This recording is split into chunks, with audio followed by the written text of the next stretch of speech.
आज कार्यक्रम महासंग्राम में आपका स्वागत है। मैं हूं देवेंद्र कुशवाहा। डरना, क्या डरना भी मना हो गया क्या? ये शब्द हैं सहारनपुर लोकसभा सीट से कांग्रेस प्रत्याशी इमरान मसूद के। वास्तव में इनका एक वीडियो वायरल हुआ है जिसमें इन्होंने कहा है कि अगर बीजेपी एक बार और आ गई तो इलाज हो जाएगा। आज इस कार्यक्रम में हम आपको इसी इलाज के बारे में चर्चा करेंगे और आपको बताएंगे कि आखिर बीमार कौन है, इलाज किसका होगा और बीमारी क्या है। तो राजनीति में इस तरह के बयान क्यों आते हैं, किस लिए आ रहे हैं और इमरान मसूद ने ऐसा बयान क्यों दिया और उसके क्या असर हो सकते हैं। आज इन्हीं सब मुद्दों पर हम चर्चा करेंगे, लेकिन सबसे पहले वो वायरल वीडियो देखिए जिसमें उन्होंने इलाज की बात।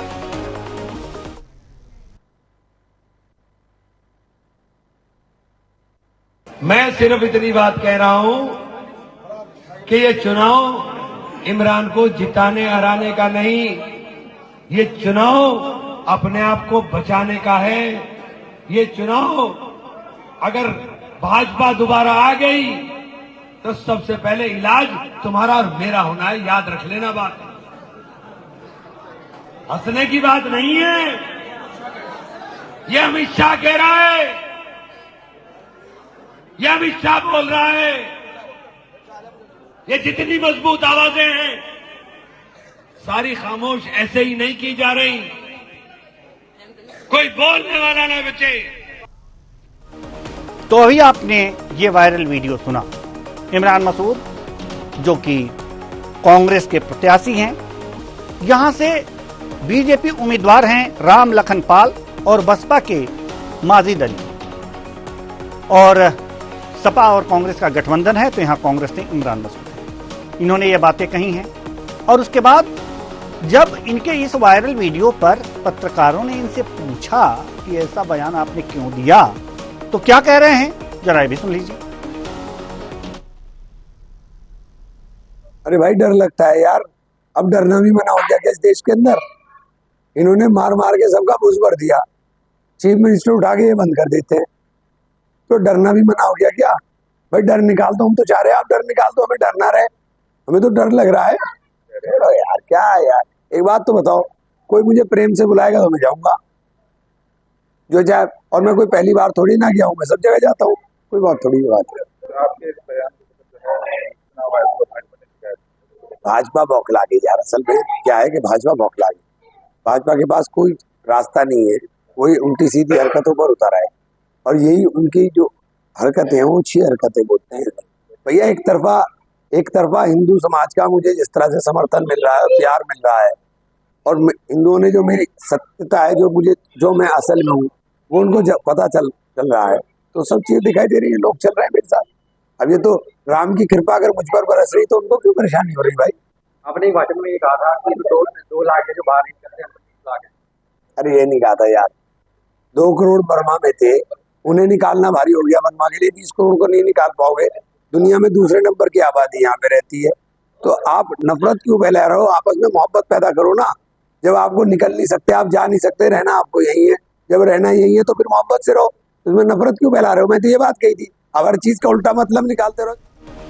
हर चीज का उल्टा मतलब आप लोग निकालते हो, लेकिन जो वायरल वीडियो में इमरान मसूद ने कहा उसका मतलब क्या निकाला गया? उन्होंने कहा कि इलाज हो जाएगा, अगर बीजेपी एक बार फिर आ गई तो इलाज हो जाएगा, हमारा और तुम्हारा इलाज हो जाएगा। हमारा और तुम्हारा कहने से इनका तात्पर्य क्या है, ये भी आज हम इस कार्यक्रम में समझेंगे। आज इसी मुद्दे पर हम चर्चा करेंगे और चर्चा के लिए हमारे साथ जो मेहमान जुड़े हुए हैं उनसे आपका परिचय करा दें। विवेक श्रीवास्तव जी बीजेपी प्रवक्ता और मेराज वली जी कांग्रेस प्रवक्ता, साथ ही साथ राजनीतिक विश्लेषक हमारे साथ के विश्वदेव राव जी जुड़े हुए हैं। तीनों मेहमानों का बहुत बहुत स्वागत है हमारे इस कार्यक्रम में। चर्चा की शुरुआत करते हैं। मेराज वली जी कांग्रेस प्रवक्ता, सहारनपुर लोकसभा सीट से कांग्रेस प्रत्याशी इमरान मसूद का वीडियो वायरल हुआ है, उन्होंने इलाज की बात करी है। हमारा और तुम्हारा इलाज हो जाएगा और बीजेपी आ जाएगी। तो हमें और आपको क्या बीमारी है कि इलाज हो जाएगा और बीजेपी आकर के इलाज करेगी? जी हेलो जी, आपकी आवाज आ रही है आपको? बिल्कुल आ रही है सर। देखिए, ये खाली इमरान मसूद के बयानों पर या कांग्रेस पार्टी के नेताओं पर चर्चा हो, ये मुनासिब नहीं है। अमित शाह जिस तरह से बयान दे रहे हैं, क्या उन पे चर्चा नहीं होनी चाहिए? क्या वो वर्ग विशेष, धर्म विशेष के लोगों के नाम लेकर, क्या अमित शाह ने अपने बयान में ये नहीं कहा कि आजम खान से भारतीय जनता पार्टी ने मुक्ति दिलाई, मुख्तार अंसारी से किसने मुक्ति दिलाई, भारतीय जनता पार्टी ने अतीक अहमद से किसने मुक्ति दिलाई? ये अमित शाह बयान नहीं दे रहे हैं क्या? नाम लेके मुक्ति दिलाई, मतलब वो इस बात को कबूल कर रहे हैं। अतीक अहमद को और मुख्तार अंसारी को क्या मानते हैं? क्या मानते हैं? अतीक अहमद क्या थे? आप बताइए। आप बताइए, मैं आपसे सवाल पूछ रहा हूं। उन पे आप बताइए, आपकी नजर में क्या थे? केस चल रहे थे, वो अपराधी थे और अपराधी थे, तो संसद ने उनको श्रद्धांजलि क्यों दी?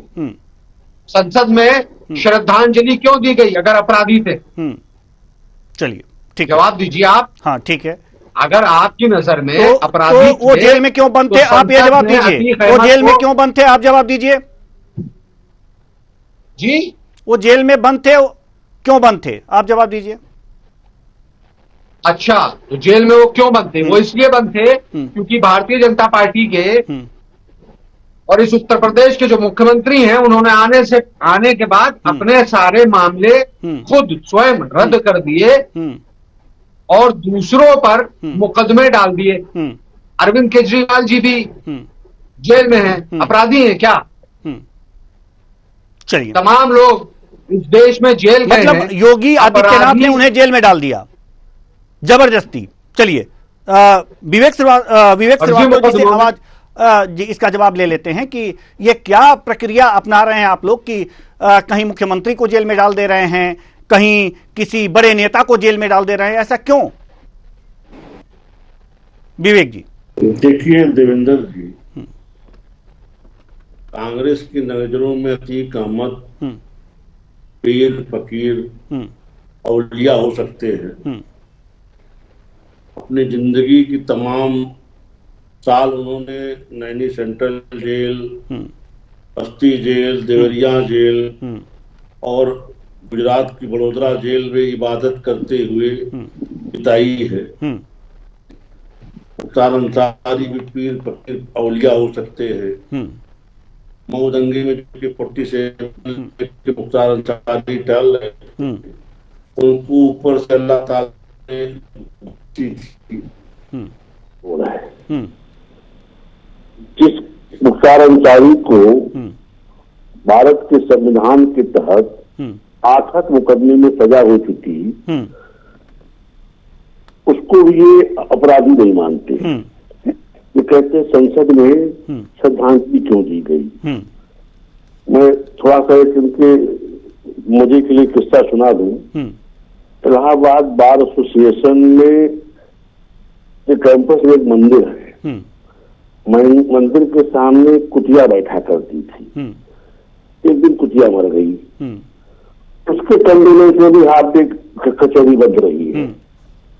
तो अब ये कहना कि साहब उनको श्रद्धांजलि क्यों दी गई, ठीक, तो क्या श्रद्धांजलि देने से उनके अपराधी चरित्र साफ हो जाएगा? क्या उनके मुकदमे, उनकी सजाएं, उनके जो 45 साल का जो आपराधिक इतिहास रहा वो भूल जाएगा? फिर ये कहते साहब वो सांसद थे।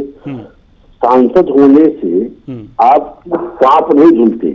जो भारत का संविधान जो कानून आपको सजा सुनाता है, आप चुनाव चाहे कितना जीत जाए, कानून अपना काम करता है। और अगर किसी की मैयत में भीड़ हो जाए तो ये कहना साहब उनकी तो मैयत में हजारों लोग आए थे। ये देश तो देवेंद्र जी ऐसा है कि मुंबई बम कांड के अभियुक्त जिसको फांसी दी गई मेनन, उसके भी मैयत में लोग जुट गए थे।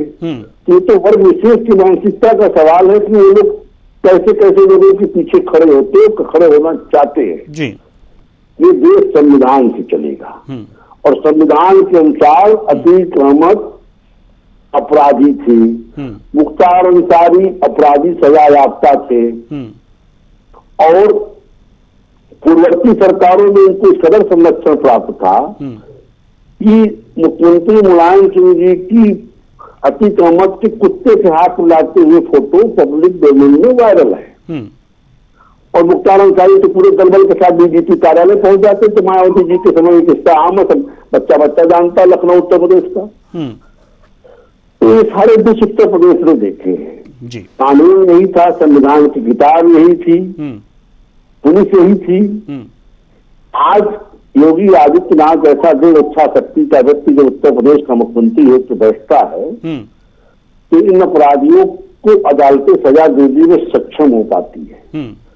45 साल के आपराधिक इतिहास में अतीक अहमद को किसी मुकदमे में सुनवाई पूरी नहीं हो पाई थी। पहला मुकदमा था जिसमें उमेश पाल गवाही की समाप्त करने करीब थे और गवाही पूरी होने से पहले अतीक अहमद ने उसकी हत्या करवा दी। मुख्तार अंसारी कल्याण सिंह के समय हरियाणा में जाकर के चौटाला जी के फार्म हाउस में छुप गया था, उनकी पुलिस खाली लौट आई थी। इस बार भी जाके पंजाब की जेल में सो रहा था, आराम फरमा रहा था। पंजाब सरकार ने करोड़ों रुपए, कांग्रेस की पंजाब सरकार ने करोड़ों रुपए फूका है हाई कोर्ट और सुप्रीम कोर्ट में कि मुख्तार अंसारी उत्तर प्रदेश पुलिस को न मिल पावे, उसके मुकदमों के ट्रायल न हो पाए। मानसिकता है अपराधियों को संरक्षण देने का।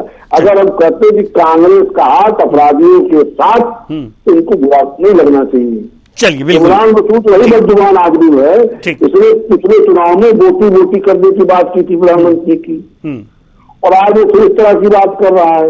जब ये तमाम दलों से फिर कांग्रेस पहुंचा तब भी हमने कहा था कि जो ये मोहब्बत की दुकान पे नफरत का सामान राहुल गांधी इकट्ठा कर रहे हैं, नाम बताते हैं मोहब्बत की दुकान और सामान सब नफरत का है, ये सब समझ में आता, पब्लिक को सब मालूम है, ये पब्लिक सब जानती, कुछ छुपता नहीं है। चलिए, ठीक है। सहारनपुर का फैसला हो चुका है, ठीक है। जो इमरान मसूद कह रहा है उसके अंदर का डर बोल रहा है, उसको सही बोल रहा है, जो उसकी भाषा है। जिस तरह से नफरत की दुकान चलाने की कोशिश कर रहा है उसका इलाज इसी संविधान में होगा। चलिए, ठीक है। मेराज वली जी, के विश्वदेव राय जी, हम आपके पास आएंगे, लेकिन अब मेराज वली जी के पास जाना बहुत जरूरी हो गया। थोड़ा सा और इंतजार कीजिए, उसके बाद हम आपके पास आ रहे हैं। आपको जवाब मिल गया? कुछ कहना चाहेंगे?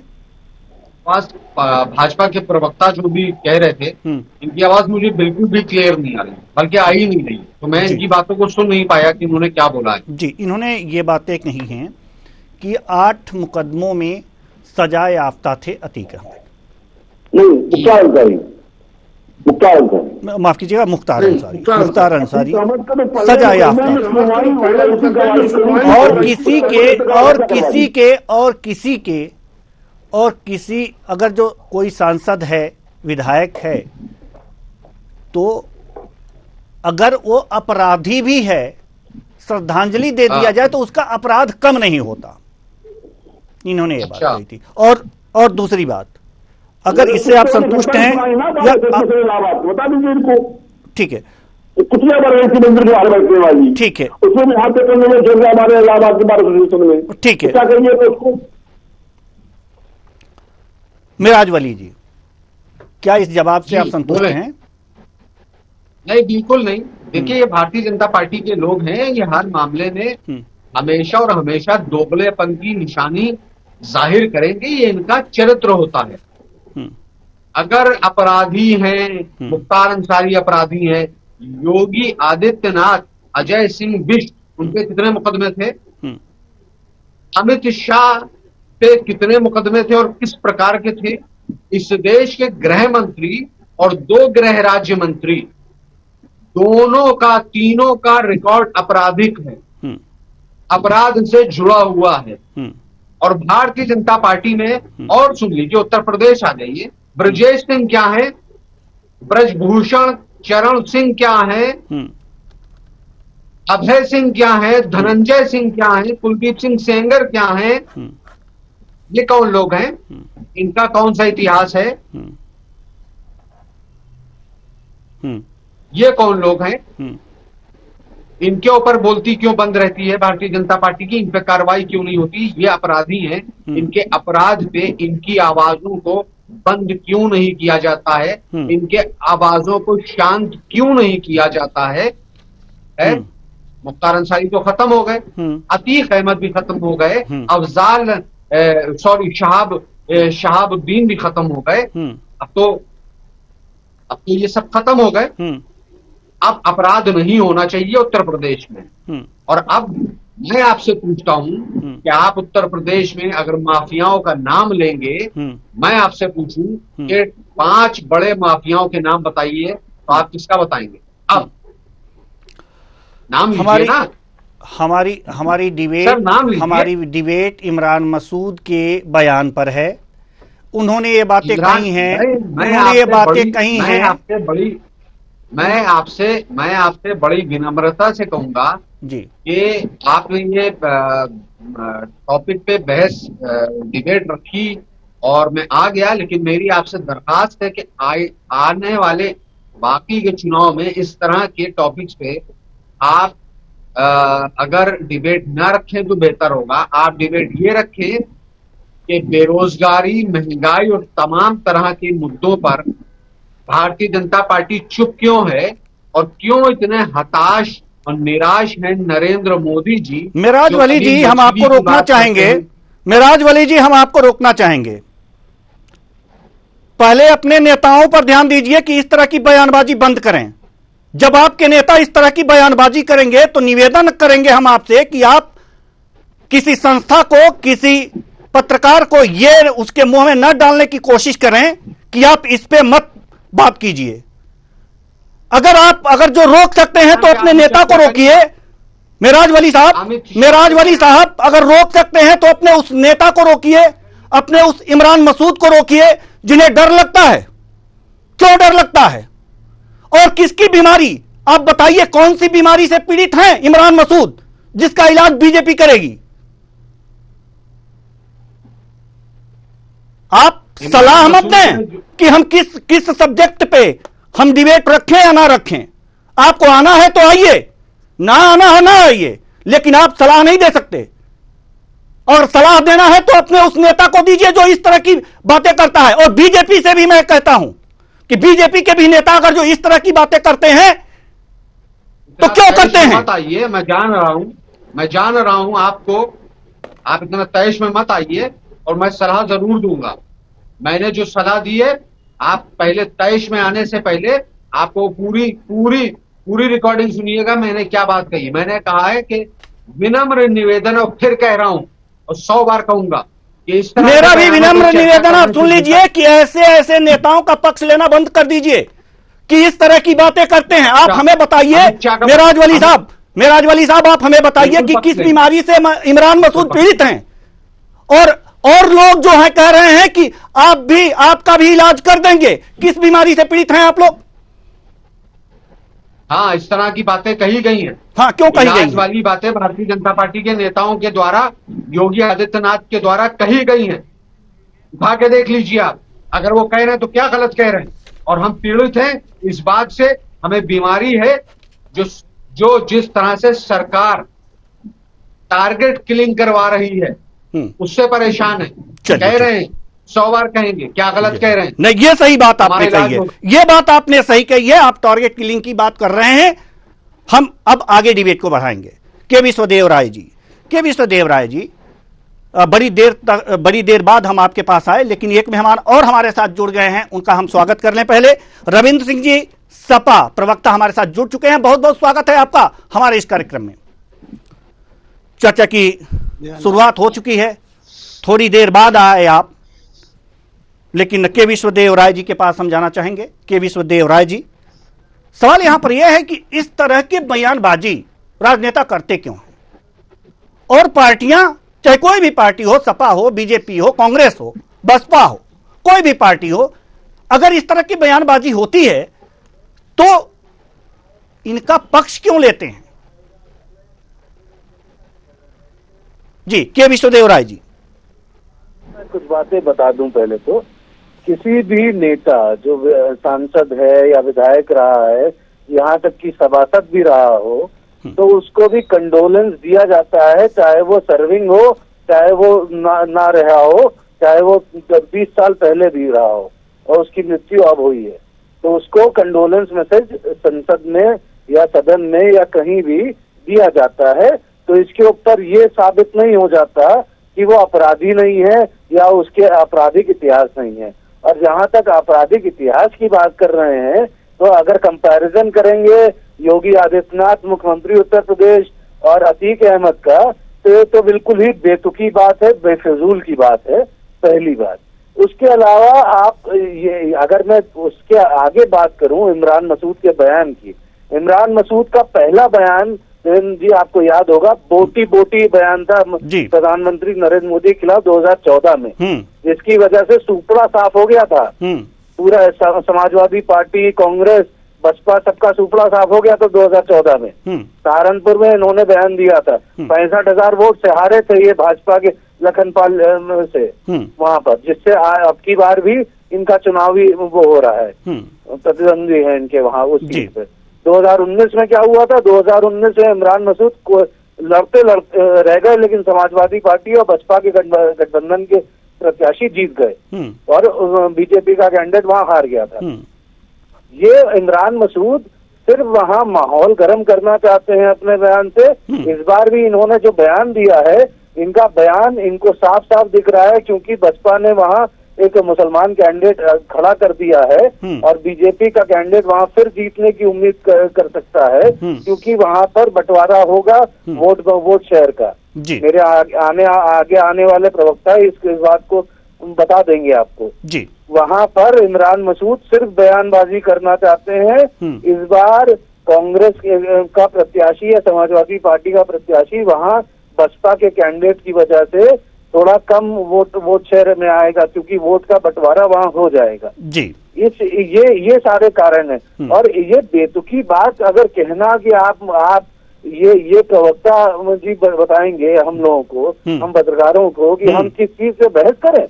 अरे भाई, आप अगर बयानबाजी करेंगे और अनर्गल बातें कहेंगे और उसके बाद हमको आप सीख देने आएंगे कि आप बेरोजगारी की बात करिए, आप शिक्षा पे बात करिए। इमरान मसूद जी बेरोजगारी पे बात कर रहे हैं वहां पर कि बीमार हैं इमरान मसूद। अजीब इन लोगों की मुझे समझ में नहीं आता क्या समस्या हो गई है कि हर बात पे मीडिया पे कटाक्ष मार देना। अभी इन सब लोगों ने एक अपना घोषणा पत्र जारी किया है, उसमें मीडिया की आजादी की बात करते हैं। अरे भाई, आजादी ना होती तो आप ये बोल पा रहे होते? आपको वो दिन नहीं याद है? आप तो थे उस समय, बहुत छोटे होंगे। प्रवक्ता साहब से मैं पूछ रहा हूँ, जब इमरजेंसी लगी थी उस समय क्या हालत थी जी? उस समय तो आप एक पत्र नहीं लिख सकते थे। तो ये सब चीजें ध्यान रखनी चाहिए बोलने के पहले, और मुझे लगता है थोड़ा ग्राउंड वर्क करके अगर बोले तो ज्यादा बेहतर हो। जी देवेंद्र जी बिल्कुल। मिराज वली जी कुछ कहना चाह रहे हैं, लेकिन अभी रविंद्र जी आए हैं तो इनसे भी कुछ बातें, इनसे भी कुछ प्रश्नों के उत्तर ले लेते हैं, इनके भी विचार ले लेते हैं, उसके बाद आपके पास आ रहे हैं मिराज वली जी। आपने संकेत दिया है, हम आपके पास आएंगे, लेकिन पहले रविंद्र सिंह जी के पास चलते हैं। रविंद्र जी, जैसा कि अभी इमरान मसूद जी का वीडियो वायरल हो रहा है, कांग्रेस के प्रत्याशी हैं सहारनपुर से, बीमारी की बात कर रहे हैं, इलाज की बात कर रहे हैं, शायद ये वीडियो आपने भी सुना हो। क्या राय है सपा की इस वीडियो पर? देखिए, जो मेरी जानकारी में है, उन्होंने कहा कि मेरा और तुम्हारा इलाज होगा। तो ये बातें, मैं एक घटना बताता हूं आपको। गोरखपुर में एक गांव है मोहन मुंडेरा, इनके विशु के पिताजी जानते हैं इस बात को पूरी। मोहन मुंडेरा, तो मोहन मुंडेरा में योगी जी अपने साथियों के साथ गए, हर हर महादेव करके एक भी ना बचने पाए, पूरे गांव को जलवा दिया। उसमें फैसला भी आया और योगी जी के बहुत करीबी विधायक अतुल सिंह को सजा हो गई 5 साल। उसके बाद भी, सजा होने के बाद भी उनको गौ सेवा आयोग का अध्यक्ष बना के रखा। तो ये जो कहते हैं कि मुसलमानों का इलाज कर देंगे, तो खुलेआम कहते हैं। ये चीज मुख्यमंत्री जी भी, प्रधानमंत्री भी जी कह चुके हैं, गृह मंत्री भी कह चुके हैं। जब CAA 19 में लाए थे तब भी ये बात गृह मंत्री जी भी कह चुके हैं। अब मुख्यमंत्री जी तो कहते रहे। अभी मुख्यमंत्री जी जो आपत्तिजनक बात कहे हैं उस पे होनी चाहिए थी डिबेट। उन्होंने कहा कि उल्टा लटका के मिर्च जला के छौंका लगा देंगे, तो इसको कैनाबॉलिज्म कहा जाता है। और अगर कैनाबॉलिज्म की बात मुख्यमंत्री करेंगे तो क्या कानून का राज्य होगा? और कैनाबॉलिज्म पूरे विश्व में प्रतिबंधित है। शिकायत इसकी होनी चाहिए कि एक मुख्यमंत्री कैनाबॉलिज्म की बात कर रहा है, उल्टा लगा के छौंका लगाएगा मनुष्य को। जी जी, डिबेट असली में पूरे हिंदुस्तान में ठीक है, डिबेट किस पे होनी चाहिए? ठीक है, डिबेट किस पे होनी चाहिए वो हम पे छोड़ दीजिए। बीजेपी प्रवक्ता हमारे साथ हैं, चलिए जवाब दीजिए आप। इस तरह की बयानबाजी योगी आदित्यनाथ कर रहे हैं, क्यों और किसके लिए कर रहे हैं?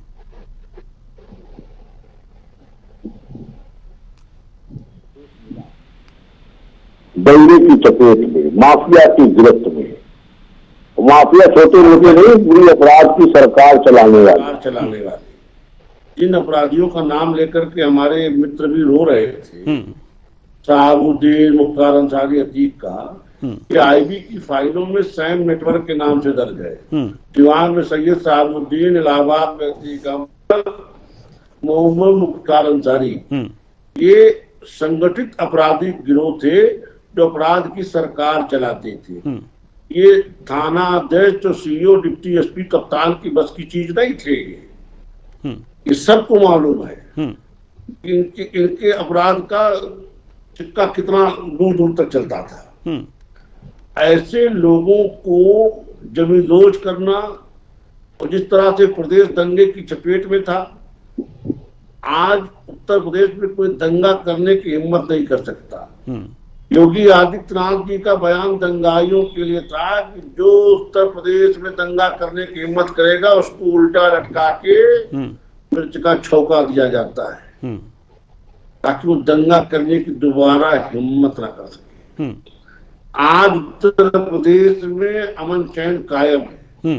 बड़े बड़े संगठित अपराधी गिरोह जमींदोज हो चुके, उनको मिट्टी में मिलाने का जो संकल्प योगी आदित्यनाथ जी ने विधानसभा में लिया था पूर्ण होता दिख रहा है।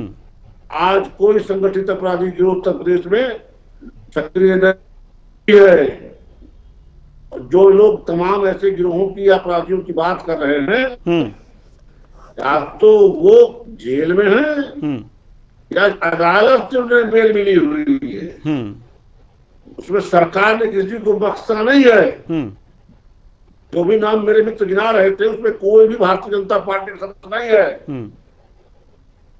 चलिए, तो भारतीय जनता पार्टी संविधान के आधार पर प्रदेश चलाने वाली पार्टी है। चलिए ठीक है, और इस देश में संविधान से काम होगा, शरीयत नहीं चलेगी। ठीक है। मेराज वली जी कुछ कहना चाह रहे थे। दिक्कत ये हो रही है कि मुझे आपके मेहमानों की आवाज नहीं सुनाई पड़ रही है। जो आप बयान लेते हैं तो वो मुझे सुनाई नहीं पड़ रहा है, इसकी वजह से बहुत परेशानी आ रही है। चलिए, हम समाजवादी पार्टी के जी समाजवादी पार्टी के प्रवक्ता से पहले आपने किसी हमारे साथी को, हमारे मेहमान को बुलाया था और वो कुछ इस तरह की बात कह रहे थे, कुछ जो समझ में आ रहा था कि इमरान मसूद का वो पहले वाला बयान करिए 2014 से पहले वाला, और उसके बाद उनकी 65,000 से जो है वो हार हो गई थी और इस बात भी वो हताश और निराश है। 2014 से लेके और अब तक भारतीय जनता पार्टी के तमाम नेताओं ने कैसे कैसे बयान दिए ये आप लोगों को नजर नहीं आता है। और यही बात हमको सलाह मत दीजिए, सलाह तो हम आपको 100 बार देंगे। अगर आप लोग एक पक्ष की बात करेंगे और एक पार्टी की बात करेंगे तो 100 बार सलाह देंगे। नरेंद्र मोदी जी, अमित शाह, योगी आदित्यनाथ और तमाम भारतीय जनता पार्टी के नेता कैसे कैसे बेतुके बयान देते रहते हैं, उस पर आप लोगों की नजरें कई बार डिबेट हो चुकी है। आप चिंता ना करें, उसकी चिंता आप ना करें। तो हर बयान पे डिबेट होती है, हमारे यहाँ हर बयान पे डिबेट होती है। शायद आप पहली बार जुड़े हों तो आपको जानकारी के लिए बता दूं। और एक बात और सुन लीजिए, एक बात और सुन लीजिए। पत्रकारों पे थोड़ा सा